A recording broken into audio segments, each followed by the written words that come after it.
Good morning, and thank you, Mylan Board of Directors, for joining us today as we talk about the ethics of pharmaceutical pricing. We're a consulting company. My name is Justin Grauer. My name is Brian Rosen. I'm Jillian Sutherland. And I'm Stephanie Spies. And our presentation is called Big Pharma, Big Karma. Before we get into our recommendations, we'd like to discuss some of Mylan's missions. Mylan is committed to setting new standards in healthcare by providing healthcare access to over 7 billion people worldwide. Some of Mylan's goals are the following: to innovate to satisfy unmet needs, to make reliability and service excellence a habit, to do what is right, not what is easy, and finally, to impact the future through passionate global leadership. As a consulting firm, we strongly believe in these missions and believe that you could be doing a little bit of a better job, the third one specifically, to do what is right, not what is easy. Through the course of this presentation, we will discuss the triple bottom line approach, which is our ethical approach to improving pharmaceutical pricing in regard to Mylan. In regards to Mylan's product portfolio, they have well over 7,500 products. These products range from generic and branded products, as well as dosage forms such as the EpiPen product and delivery systems. Just to put into perspective how big of a company Mylan is, 1 out of every 13 U.S. prescriptions filled, whether it is a generic or branded product, use the Mylan products.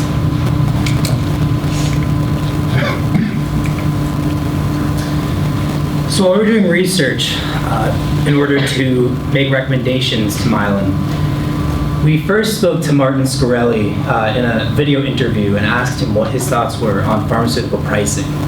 As many of you know, Martin Scarelli is known for being CEO of Turing Pharmaceuticals and increasing the price of Daraprim by 7,000%, which is a life-saving drug.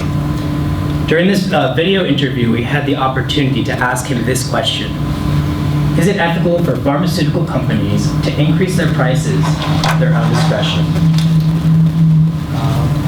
Unfortunately, we're having some trouble playing the video.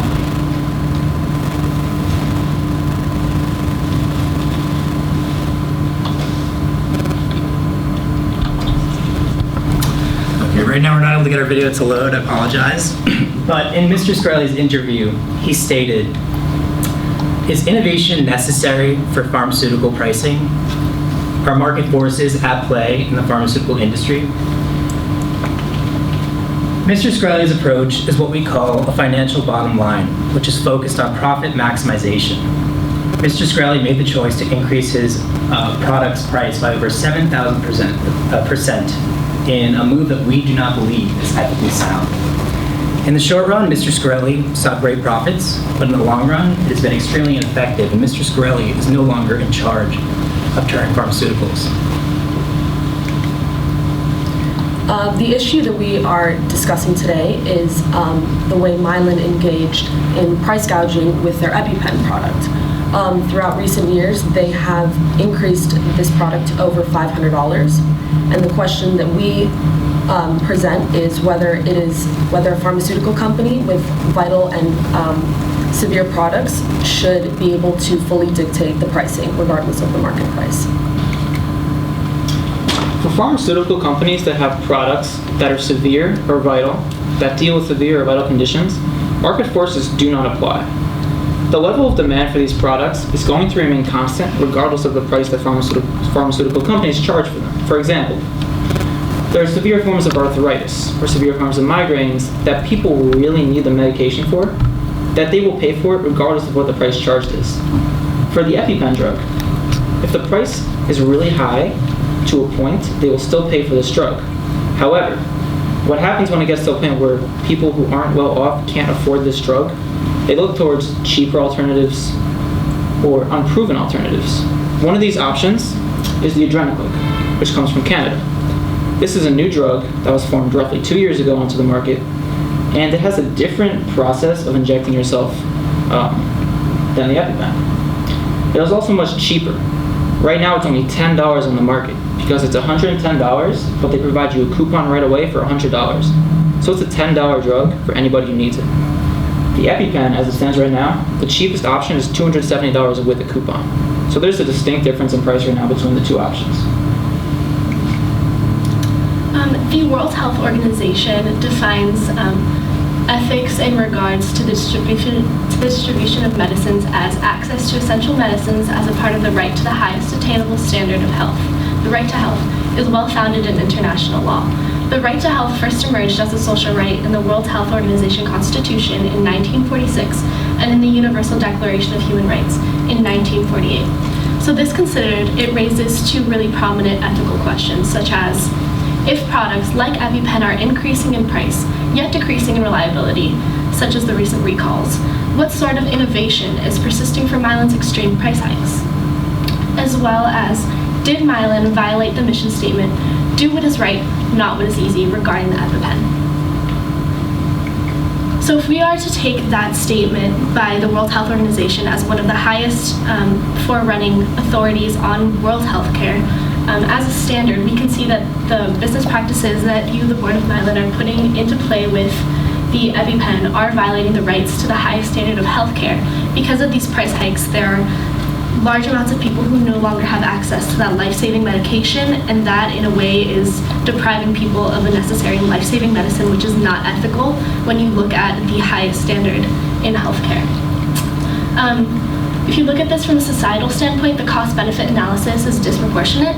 So although on a micro level, the funds that are being generated from this EpiPen product can be considered a benefit, if you look at it from a societal standpoint, the amount of need that is being left because of the inaccessibility of this product, the two things don't weigh out.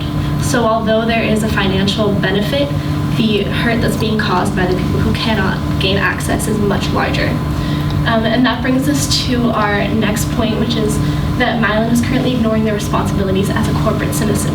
So as a corporate citizen, you guys have a responsibility to the community that you are engaged in. So that means providing a higher standard of well-being and quality of life for those that you're engaged with. Current EpiPen practices are not consistent with that model of business, the corporate citizen model, which basically says that as a corporation, you guys have a responsibility to provide the highest standard of healthcare to those who you're engaging with on an environmental front, on a societal front, and from a social justice standpoint. So moving forward, we want to talk about our triple bottom line approach, which is one that would incorporate your stance in the community as a corporate citizen. So as I mentioned earlier, Martin Scarelli represents one end of pharmaceutical pricing, which is focused on single bottom line, primarily just the profits. Our recommendation is that Mylan pursues a triple bottom line framework, which includes social, environmental, and financial aspects. Socially, EpiPen is one of the most well-known epinephrine products on the market, if not the most well-known product. They have a great advantage in marketing and have a humongous pharmaceutical company that can afford to invest heavily in commercials and in product awareness. This level of name recognition is extremely important in pharmaceuticals. In addition, while there is an alternative called Adrenaclick that is significantly cheaper, we believe that people's familiarity with EpiPen, with parents who have children that are 6 years old and have extreme allergies and are only familiar with how to inject themselves with EpiPen in the case of emergency, I think it would be very detrimental to use Adrenaclick just to save a couple $100 when it happens to be your child's life that's on the line. If you have a child who's in a situation and needs to use an EpiPen, but has Adrenaclick, is unfamiliar with that system, that could cost them their life, and that's the social implication. Environmentally, we propose a recycling program. Every 2 to 3 years, EpiPens expire, and simply people throw them away or dispose of them. By introducing a recycling program, people will take their EpiPens, ship them to Mylan. Mylan will disassemble them, dispose of the syringes in a safe manner, get rid of the old expired epinephrine, and reuse the plastic and put it back into their manufacturing. Just to think of this environmentally, plastic takes around 5,000 years to degrade, and by taking any little bit out of landfills and putting it back into production, you'll not only cut down on cost of production, but you also decrease on your environmental impact as a company. Lastly is the financial aspect. We want to be clear that by increasing your social and environmental goals, you will not lower your financial success. You can introduce coupons, rebates, and discounts, which will further incentivize people to use your EpiPen products rather than Adrenaclick. As it stands, there is no reason why anyone would want to continue to use EpiPen other than the familiarity with the product, which is why coupons would be very useful in keeping people using your product. The current public opinion of Mylan is lower than the company wants it to be as it stands right now. However, we believe that Mylan should increase their brand through a marketing campaign, as Justin suggested. Mylan's in a unique situation.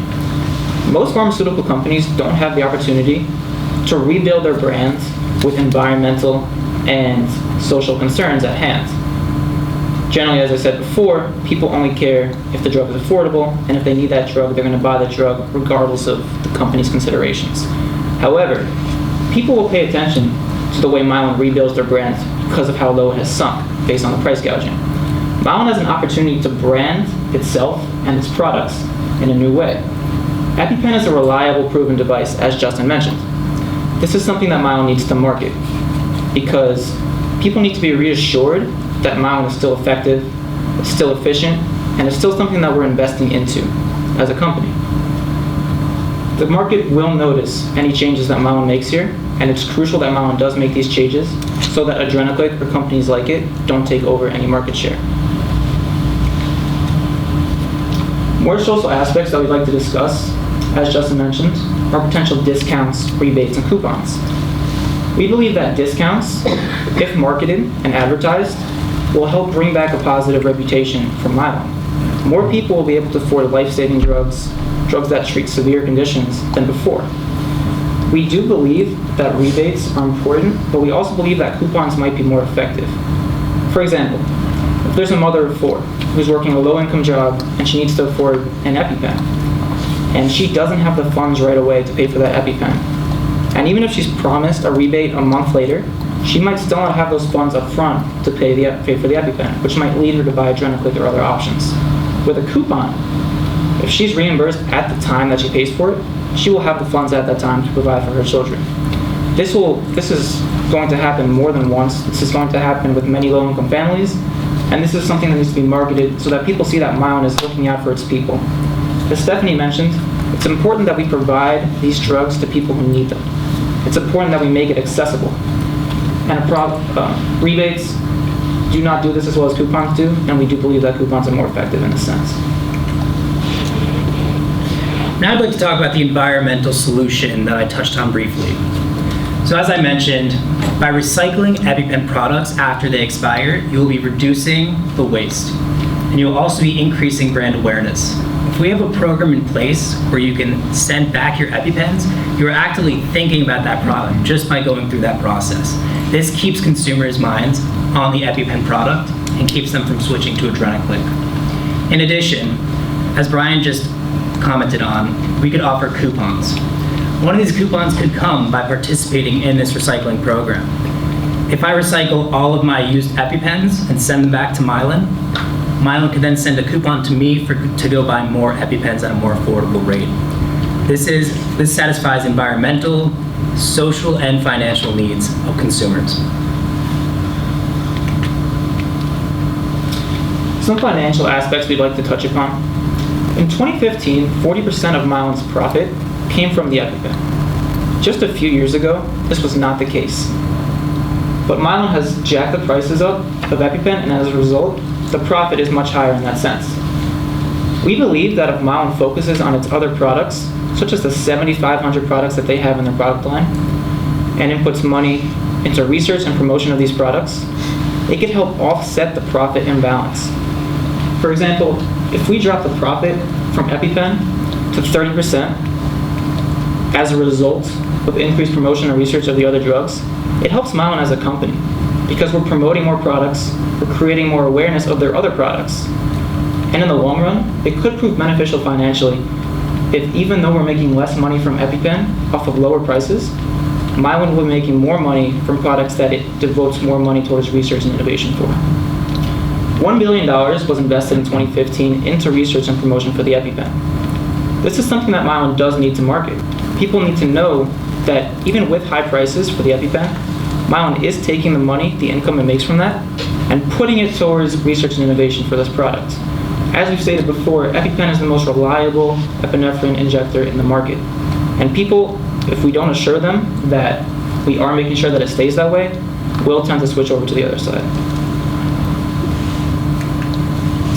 One suggestion that we believe Mylan should take advantage of is to restrict the pricing of life or death drugs, or drugs that interfere with vital or severe conditions. But we could allow the flexible pricing of other less crucial drugs. By less crucial, we mean aspirin, for example.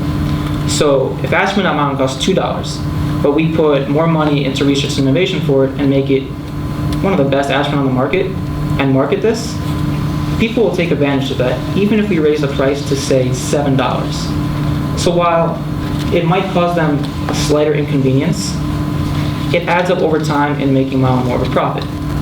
If we drop the price of EpiPen, it makes that drug more affordable, especially considering its life and death implications, which is part of the ethical duty Mylan has to its consumers. This kind of balance in pricing does bring in money for research and development. It will also help us satisfy our shareholders. We do understand that Mylan will have to anticipate future failures, which is why we aren't suggesting a major drop in profit, but only to just try and balance the income of profit from a decrease in the price for EpiPen and a raise in the price of drugs that might not be considered vital for certain severe conditions. This does fulfill an ethical duty to provide these drugs for people who need them. In addition to, by decreasing the price of these popular drugs, it not only gives Mylan a better reputation on a company standpoint, but it also incentivizes insurance companies to keep these prescriptions as part of their plans.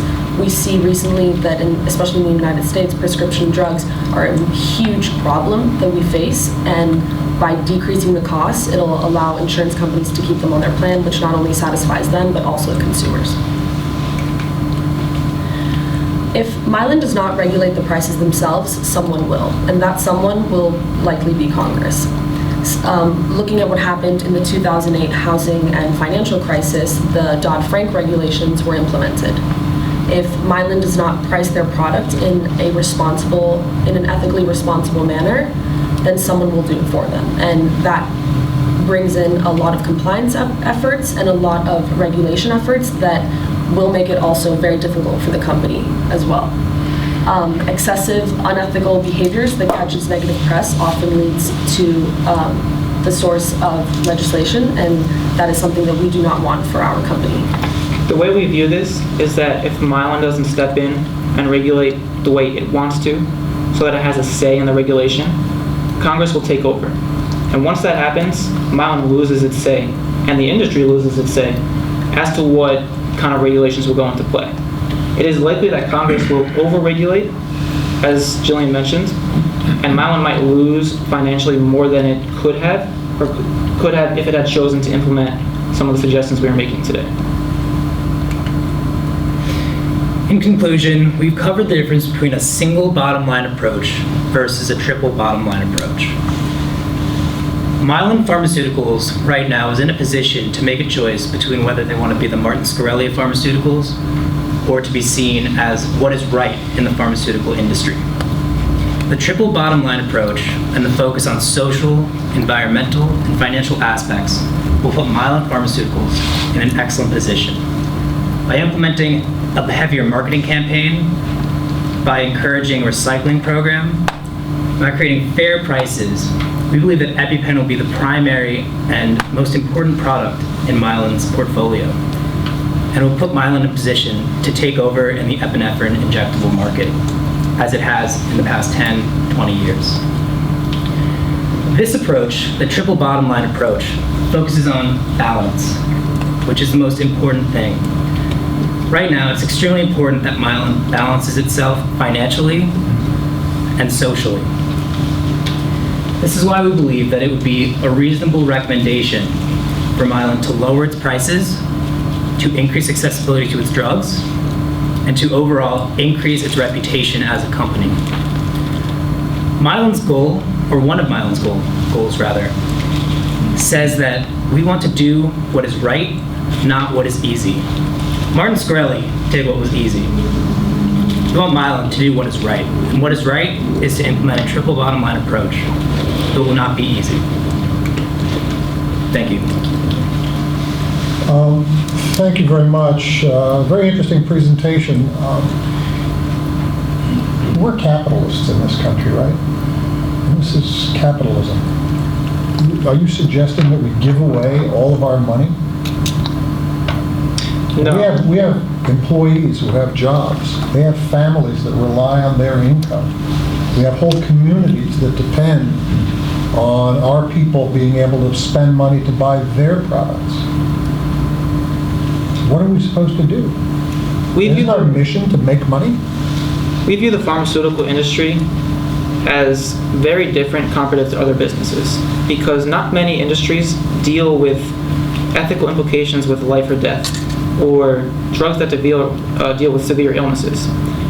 Mylan's CEO in 2015 made $18 million, and this kind of high pay allocation spread throughout the board of directors. Now we understand that the goal of a business is to make a profit, but at the same time we do realize that there has to be a balance in terms of making these drugs available to people who need them. You're not suggesting that we pull profits, major profits away from the company at the expense of employees, at the expense of benefits, things that could be detrimental to the company.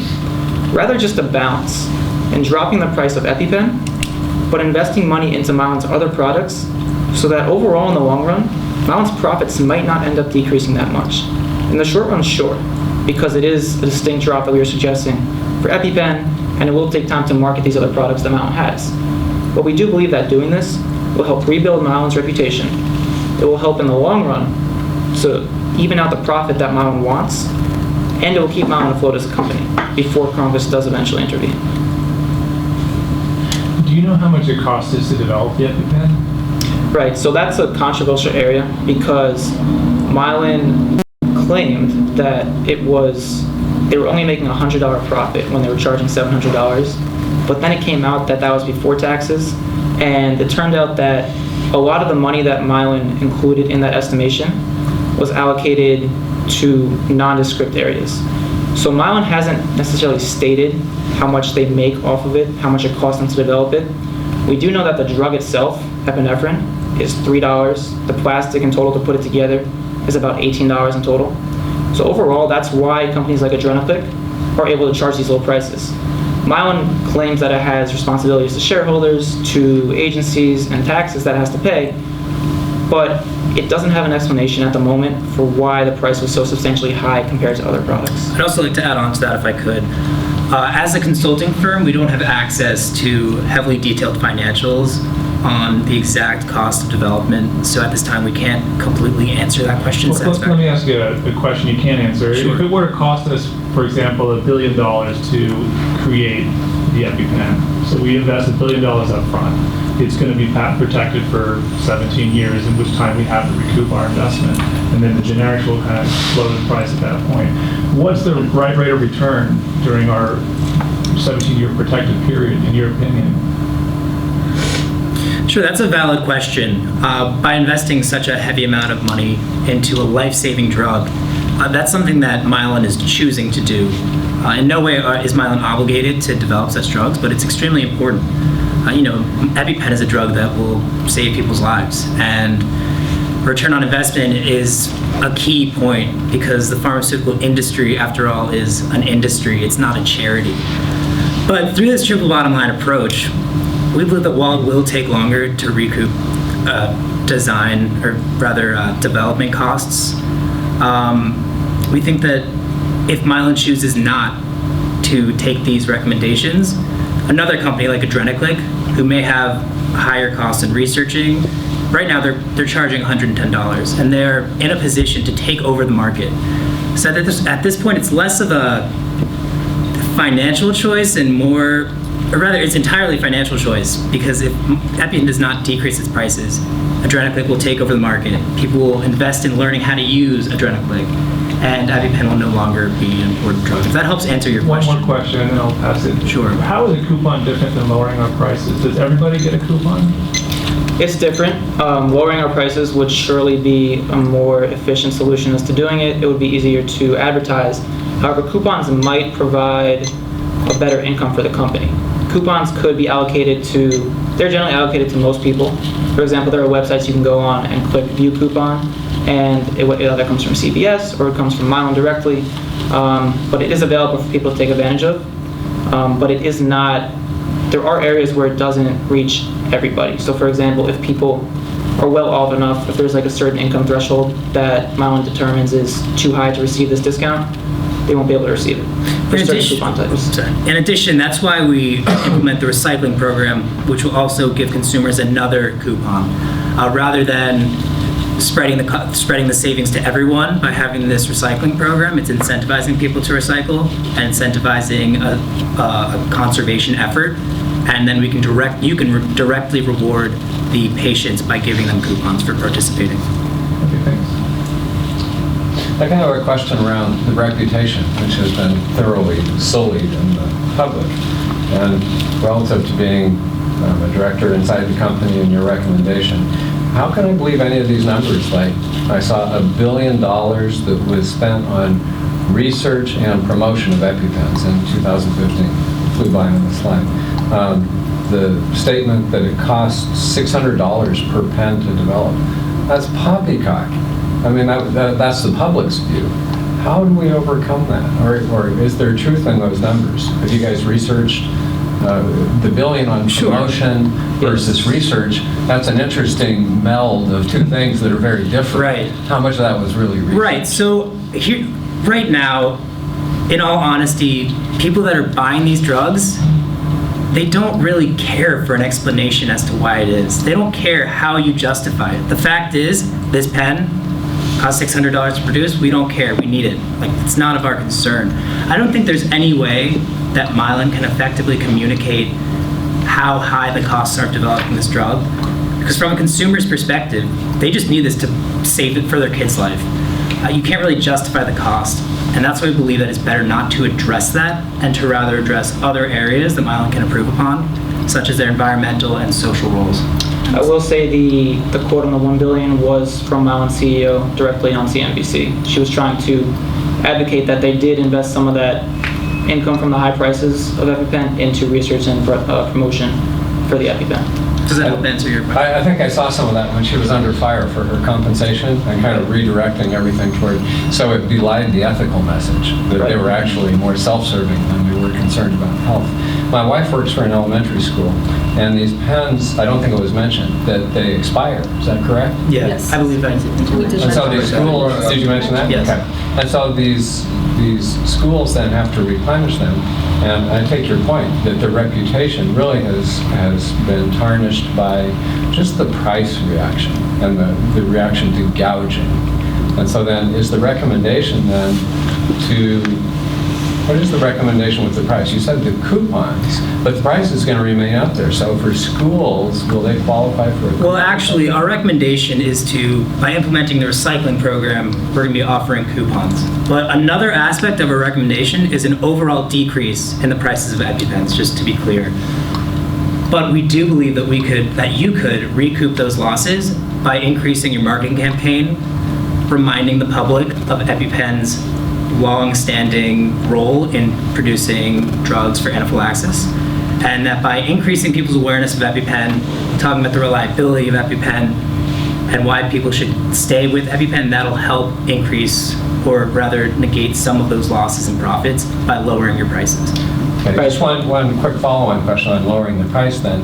In the pharmaceutical industry, there's the name brand that gets very high prices, and then generics. And then there's price protection of those name brands for, 17 years or something. Is there some initiative to come out with a generic that Mylan could actually produce something for much less than $700 and put that on the market? Well, as the board of directors, that's completely your call, but we thought that in our role as a consultant, it wouldn't be appropriate for us to suggest the development of a generic drug simply because that can be an extremely costly measure, and we didn't see that as being financially possible at this point. That's why we focused more on rebranding EpiPen as a more affordable product. Okay, I was just curious. I thought Sure. I read something about Mullen doing exactly that in generic. Sure. With the CVS plan. Right, that's correct. That was in response to Adrenaclick. But right now, we're trying to address EpiPen simply because EpiPen is so well known by its name. So, did you folks do any research on what the obligations of a board of directors are? So do you understand us as your audience? Well, we do believe that the board of directors' main goal is to make profit and to keep the company afloat because it does have the power to make decisions. Okay, so overall. towards that, Right. so we have something called a fiduciary obligation. It's a trust obligation representing the best interest of our shareholders. So we do have a legal obligation to maximize shareholder value, number one. So when I listened to all of your suggestions, which are very lofty and wonderful, I hear you say through couponing, we can help the people that need it most. So you're asking us to put ourselves in a potential litigious situation because we're now drawing the line between you get a coupon and you don't, which is adverse to our fiduciary obligation. You have asked us I'm going to give you a whole bunch of them and then we can have fun. Number two, you have asked us to get involved in recycling, which is outside of our core competency. Recycling is highly inefficient and will cost us more money, again, negatively impacting the bottom line. You've asked us to lower the price, do more marketing, so we're getting a double hit, and at the same time, we should do better. The vast majority of our product portfolio are commodities, such as aspirin. Very few people in the market are going to go from the 50-cent bottle of CVS branded aspirin, which by the way we make for them, and then we can say that same exact product. But if we put a lot of money in marketing, again, spending more money, by the $8 to protect our profit, then at that moment in time, nobody's going to buy that product. And again, your suggestion forces us to breach our fiduciary obligation. So if you could help me understand how I don't go to jail or get fined significant dollars to implement your plan, that would be very helpful. We believe that there's no way around it, that in the short run, there will definitely be a loss of profit, a loss of income, because a marketing campaign is very costly. Marketing campaign is also no short thing. It has to be done efficiently, and to make it a success, there has to be a lot of work and money put into it. That's something that we believe that the board of directors has to tell its shareholders. Tell them that we have been in negative press lately, that we are very low compared to other pharmaceutical companies in terms of public image, and to build it up, we will have to take a loss in the short run. And by doing that, our hope is that in the long run, profits will raise, not necessarily from the EpiPen, but from other products. Now, I understand the fiduciary obligation, but at the same time, there will have to be, as I said, a loss of profit in the short run just to get these things off the ground, just to get the marketing campaign going, just to focus on the environmental aspect. Because yes, while the environmental aspect of it might not be from a profit standpoint beneficial, there are standalone benefits from the ethics of this environmental program, of the social aspect of providing the coupons, the rebates. Because as we said before, the pharmaceutical company is in an interesting area where they do have an obligation also to make these drugs affordable. And while in the short run, it might not benefit the shareholders, it does have to be made clear that all of this is in an effort to help them in the long run. Because if it's not implemented now, and Congress does take over and regulate the industry, Mylan might not have a say anymore in terms of how it might want to benefit its shareholders. Their shareholders might be hit with lower value because of any implementations that Congress puts in, and Mylan might not have any power to do anything about it. I'd also like to speak to your question. That is an extremely fair question, and as a board of directors, you have a legal obligation. If we're talking about the law, Martin Scarelli legally increased the price of his drug 7,000%. How is that drug doing today, and how is Martin Scarelli doing today? If we just use that as an example of what we believe is pharmaceutical greed. With EpiPen, you were in a position where there were no other competitors. That's not the case anymore, and you have to completely change your model. Adrenaclick exists. Adrenaclick costs $10. Why should anyone stick with EpiPen when they can get Adrenaclick, re-educate people on how to use Adrenaclick, and then put it in every school in America? So in that way, we believe that if you do not take any of our recommendations, EpiPen will no longer be relevant, and Adrenaclick will take over. So in that regard, in the course of maybe 5 years, EpiPen could be just unimportant as a product in Mylan's line, a product that in 2015 accounted for 40% of profits. So if it was that important to profits in 2015, and it's a product that no longer exists in 5 years, what would you then do in order to increase the profits of your company and your shareholders? From a financial perspective, being a numbers guy, I'd be curious. So is that a projection about the decline in volume of the EpiPen sales, or is that a fact that since all of this bad publicity and our reputation has declined, have we seen a drop off in the volume? And if we haven't, why would we not then just continue with the volume and maximize the profits on a good thing?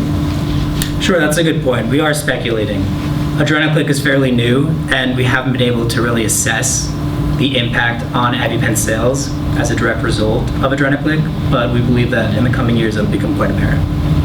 Some of the most successful business models are those that follow that of corporate citizenship, and so we're not asking you to ignore your financial bottom line. We're simply asking you to keep in mind the consumer and the social value of the product that you're providing. Ms. Suarez, did I understand correctly that this Adrenaclick company is Canadian? Yes, yes, sir. Well, why don't we just keep their products out of the country? Just block them at the border. That's one way to deal with competitors. That's, why don't we that's a- acquire Sure, but what is your role in blocking Yeah, that's- drugs from entering the country as a Well, there's pharmaceutical company? There's a quality issue. I mean, we can't guarantee the quality. Our Food and Drug Administration takes care of American products and Americans, make sure that they're safe and the products that we use are safe. Can't trust those Canadians. Because isn't our ethical obligation to provide the highest quality product? Isn't that first and foremost?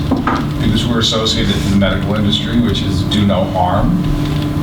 Yes, but while balancing the affordability for the consumers. You know, theoretically, you could devote 60% of your income towards research for this product and neglect other areas of the of your industry, but the price will become astronomical in that sense. And there's a level where it does become unaffordable for people who need it. And so the suggestion we're making is that there will still be a profit from EpiPen, but it has to be at a level where it's still affordable for consumers. An ethical question. If we're making life better for the consumers of our EpiPen product, aren't we simultaneously making life worse for the consumers of our 7,400 other products that you suggest we raise prices on? Aren't you picking winners and losers? Sure, that's a valid point, but EpiPen, the reason it's such a controversy, just as with Daraprim, is because it's a life-saving drug. Someone that's suffering from anaphylaxis, you stick them with an EpiPen and they will survive. Someone who doesn't have an EpiPen might die from touching a peanut. As the example we give of aspirin, if someone doesn't have aspirin, they're going to suffer from a headache or something else. So you're making a distinction between... Absolutely, and that's why in our presentation we drew the line between life-saving and critical drugs. So drugs that will prevent you from dying and drugs that will prevent you from living a miserable life, such as someone who has rheumatoid arthritis and has to deal with severe pain. So we're talking about drugs that are important to someone's ability to stay alive and their ability to live a fairly comfortable life. So let me ask you, if we create a cure for pancreatic cancer, which is pretty much a death sentence whoever gets it, what should we charge for that product? Considering it would be very unprecedented territory, I believe that would probably have to be discussed with Congress, because right off the bat, you could charge thousands and thousands for that, and not that many people would be able to afford it, and then there would be a storm where should it be more affordable, should Congress intervene, and that would create a big media storm. If something like that, if a revelation like that were to come across the table, it would have to be discussed across the board of directors with people who their job it is in Congress to kind of foresee what potential storm or downside could come as a result of this. It's obviously, it will be more than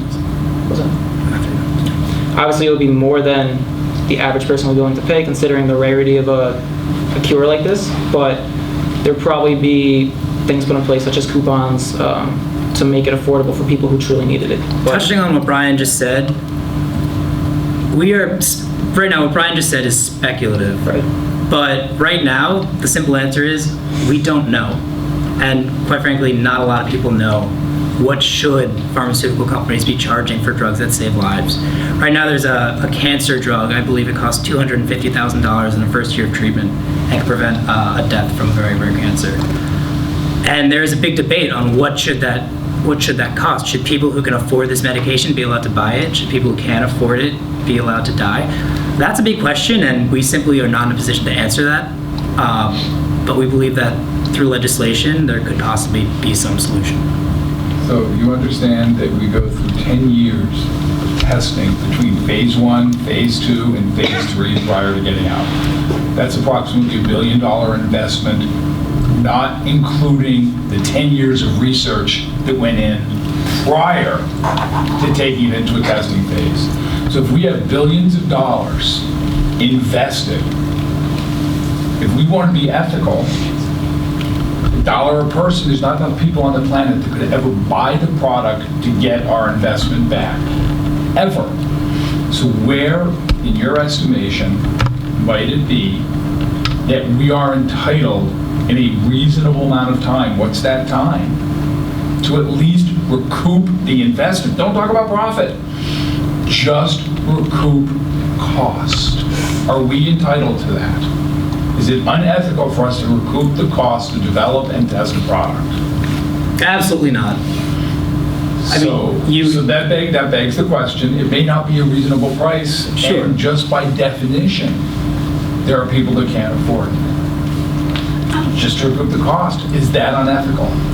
I think that it's important to note, though, that EpiPen is a product that has been around for a lot of years prior to this price gouging. And so there hasn't really been a good explanation extended to the public as to why.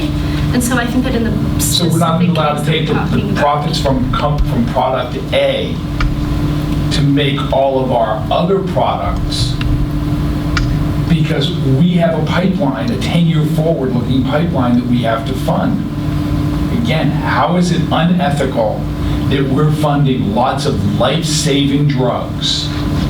Oh, and by the way, if you look at our litigation profile, our life-saving drugs, we have higher litigation. Even though they work, we've never been sued for our aspirin product.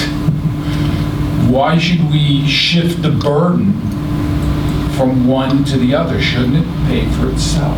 Is that unethical? We believe with a portfolio of 7,500 drugs, you can't expect for each respective drug to be profitable. That's just simply... So we should drop them. No, that's not what we're saying. We're saying that you need to have some drugs that are leading losers, that may lose We money. have to? No, in this case you will. Sorry, you will not have to, but you will. The question is, why are you in the pharmaceutical industry? Why would you create drugs in the first place? That's my question. Are you creating drugs purely to make profit? Or are you also balancing your interest in profit with your interest in saving people's lives? So our question in response to that is, how do you decide to make a drug when all you're focused on is the profit of it, rather than the benefits to patients? Thank you. Scott, how are we doing on time? 1 minute.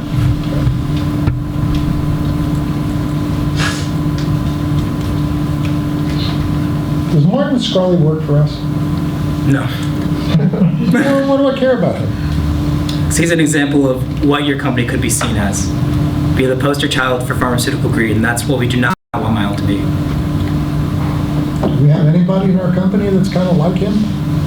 At this point, some might argue that your CEO, with her drastic increases in her salary over the past years with increases of EpiPen. So why was that not part of your thesis? From an ethical perspective? Simply because we don't want to vilify your own CEO. We don't think that'd be in our interest to say your CEO is awful. She's probably on this board. All due respect, yes, that's why This we is did an not executive address. session, she's not present. But isn't that a real fact and a very material one to the decline in reputation? Sure, absolutely, but given the nature of this presentation, we didn't think it'd be appropriate to simply single out an executive. So you're more interested in your consulting firm's profitability than in the ethics of your presentation? No, we're trying to tread lightly without offending you and turning your company off to our Would that be recommendations. unethical not to offend us if something is relevant to the case? We did suggest that the $18 million salary for the CEO was too high, and that we could reallocate those prices up and down, the board of directors, Sure. to push that and market that we're actually doing that and push it towards innovation. But quickly in response, if we offend you, you won't listen to anything that we say. If we don't offend you but tread lightly, you may take some of our considerations, and the overall benefit would be one that is more ethical than something that doesn't exist. So So you're making the assumption we're unprofessional. Okay, guys, thank you very much. Take a deep breath. Good job. Don't go anywhere. I think you did great. I pushed you as hard as I could. And like I said, I sit on 5 public company boards, and so this is not the first time I have had this kind of conversation. I think it would have been better if you understood your audience, because the formulation would have been more balanced to our duties, to your recommendations. The assumption that economics and ethics are almost mutually exclusive in your presentation. You need to lower, you need to lower, you need to lower in order to be ethical. It is somewhat, to me, dubious. It's not real world. So I'd be careful from that perspective. I'd like that each one of you was prepared. You two guys, you were more quiet, nothing personal. But you guys, every question, you were ready to jump in with a response. You had 2 people on this side that you sort of took the air, and they may have had a better response, but you guys were so, I am trying to avoid being politically incorrect, but you guys dominated a situation where, did you girls have any, to some of the, and I pushed hard, did you have responses? Why did you advocate to them? I had a couple of responses to one of the questions that you had said, but it was honestly just a matter of volume. Yeah. They just said it a little bit louder a little bit at first, and Think about that. Because And that's something we can work on. so I appreciate that Yes. point. Thank you. Yeah, so this is a friendly discussion. We love you guys. We love the whole idea of ethics competition and pushing ethics in the marketplace. We love universities getting involved in that. I've been on both sides of the fence.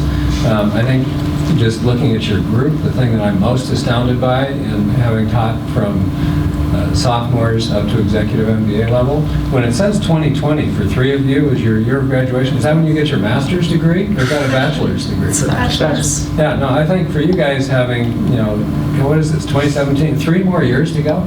That's fantastic for you to be out there performing at that level. So that was really notable. I also noticed kind of the being able to respond to every question. Also noticed a different presentation coming from you guys during presentation versus Q&A. So kind of the same point, but also just from a personal standpoint of projection, where you were projecting and had rehearsed this. Very excellent eye contact and knowledge of the material. It was very genuine what you were pushing to us. But then afterward, when we went to Q&A, your guys' voices trailed off while they actually stepped up the testosterone around the presentation. yeah, that was a word I wasn't going to use. So I'm 62 and I'm not afraid to be politically incorrect in front of my classes. It's kind of fun. Fire me if you will. Do you have Dr. White in here? No, we have the camera rolling. I'll be getting a letter from the dean. So anyway, as far as feedback around kind of the presentation, being a numbers guy, you did have some numbers in the slides that you went through, so I think that's good. I'm always interested in just how successful, there's 2 things that the board is very sensitive to, and that would be really the sales growth and profitability. And as you look at the trend of the company, I don't have a sense for that right now as to, have we suffered greatly? I know the stock price, I would guess the stock price got hammered after the reputation, but I don't know that the actual sales growth and profitability, and so just even a quick snapshot or something like that might be a good, it would keep us numbers people happy. But what I find as a numbers guy, that's the linchpin for your story, is that, we have a great success going on here, or we're really in trouble, that things are sliding. And I don't have that sense right now. So the financial support of that. Yeah, just sales growth and profitability. We just look at, revenue's tailed off and our EpiPen sales been cut in half. We would respond in crisis measures as opposed to fine tuning, well, we could adjust the price or we could not. And I don't have a sense. Along those lines, there's another good example which you guys didn't mention, which is Valiant Pharmaceuticals. And their stock price went from 260 to today it's 8. And if you had shown a graph of that stock, going from 260 to 8, which would get our attention as a board of directors, hey, this could be you, Mylan. And their business model was acquiring drugs and then 10x in the price the next day. And cutting the R&D. Yeah, exactly. So that business model failed, and they're burdened with debt. So that's a good example to show why we should take some action. The other thing I would have liked to have seen when your distinction between life-threatening and non-life-threatening is perhaps a price elasticity graph, where if you drop the price of aspirin from $2 to $8, demand's going to go down, but if you triple the price of epi, it's not going to change. So maybe like a flat line for price elasticity shown next to the number of people who are going to die if they don't get their EpiPen in time, and there's a certain, as the price goes up, the number of people who die go up. Also, it wasn't clear to me, and I should ask this question, is Adrenaclick functionally identical to Epi? Other than a delivery mechanism, if I suffer from that condition, can either one of those pens Yes. save me? The function of how it works with Adrenaclick is different. Slightly It has different. more Okay. It's an components that you- injectable. But it's as effective as saving my life as Epi. Right. Essentially, yes. Okay, so it's a lower cost alternative. But I thought you guys did really good. A couple of nits on the slides. As a high-priced consulting firm, I would have expected your slides to be perfect. And you had black text on a blue background on your title slide, which is really hard to read. There's inconsistent punctuation with periods and commas, and sometimes EpiPen in a capital P and lowercase. So I would just proofread your stuff with being really anal retentive once before you present. I'm anal retentive, I can't hold it, sorry. So just a couple of observations. First of all, you guys are incredibly brave. I mean, you tackled a very complex topic and you did it really well. So good job. In the legal world, there's a saying that in every case, there are 3 arguments you make. The first is in the written brief that you submit to the court. The second is the oral argument you make when you stand up in front of, in this case, the board of directors and present your case. And the third argument is the one that you make in the car on the drive home afterwards, which is the one that you should have had in your brief in the first place. Suggestion, this was an opportunity for you to take a very complex issue and talk about the legal, the financial, and the ethical issues. Do that right up front. Tell us what you're going to tell us, then tell us, and then remind us what you told us. That'll cement the thoughts in our thinking, and it'll enable us to walk away as a board and having taken on board your findings and recommendations. Spoon feed us. Okay? Good job. Thank you. And we apologize for the video not working. Oh, that's your fault. That was That's on us. No problem. Do you guys have any questions for us? Just thank you for your time. Thank you. Appreciate it. Good job. All right, good job, guys.